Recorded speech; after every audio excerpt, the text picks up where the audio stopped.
নমস্কার। রবীন্দ্রনাথ ঠাকুরের প্রশ্ন লেখা। মা গো, আমি ছুটি দিতে বল। সকাল থেকে পড়ছি যে মেলা, এখন আমি তোমার ঘরে বসে করবো শুধু পড়া খেলা। তুমি বলছো দুপুর এখন সবে, না হয় যেন সত্যি হলো তাই।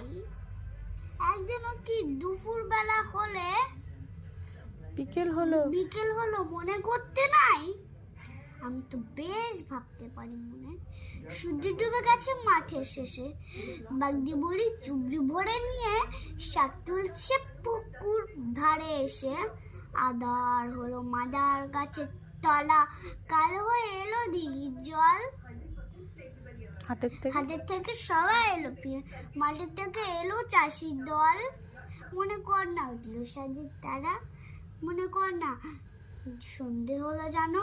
রাতের বেলা দুপুর যদি হয়, দুপুর বেলা রাত হবে না কেন? নমস্কার।